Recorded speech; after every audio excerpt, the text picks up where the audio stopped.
Dizaino dienos tai aukšto lygio gilias tradicijas puoselėjantis didi festivalio renginys, kiekvienais metais pritraukiantis vis daugiau dalyvių, žiūrovų bei žiniasklaidos dėmesio.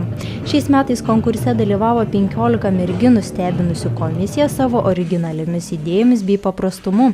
Renginį pradėjo praeitų metų nugalėtojas Linos Navickaitės parodomoji kolekcija Antras dublis. Šiais metais komisija vėlgi tikėjosi išvysti originalius kūrėjų sprendimus. Vertinimo kriterijai tai turbūt idėja visų pirma ir koncepcija, ką tu nori pateikti ir parodyti per rūbą. Nes būtent čia ir dalyvauja komisijos kaip narė, nes ir noriu matyti, kaip žmogus gali save išreikšti per rūbą. Kol komisija stebėjo pasirodymus užkulisiuose virė gyvenimas, modeliai skubėjo keisti kostiumus, o grimerės makiažus.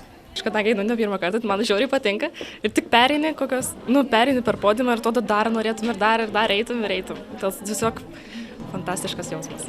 Ruošėmės nuo 12 valandos, tai praėjo per kelias sekundės. Labiausiai komisija ir žiūrovus nustebino 15-metės Evelinos Kovalenkinaitės kolekcija pavadinimu Kaprizas. Ji ir pelnė garbingą pirmąją vietą.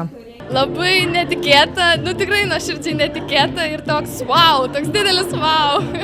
Ar viskas vyko sklandžiai, kaip ir tikėtasi? Taip, labai sklandžiai, labai viskas smagu buvo. Ar tai pirmoji tavo kurta kolekcija? Taip, tai pirmoji.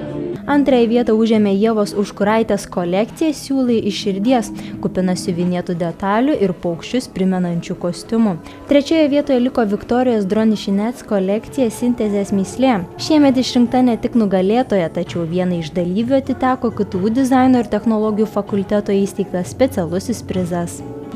Nutiko taip, kad mano dizaino ir technologijų gimtasis fakultetas įvertino mane savo specialių prizų, kurio aš visiškai nesitikėjau ir dekanė įteikė dovaną ir tada, ką aš žinau, sudrebėjo lūpa, susigraudino sielą, kad nėra tik pirma, antra ir trečia vieta, kad vertinama ir pagal kitus kriterijus ir nepamiršta kitų menininkų ir man tai buvo malonu.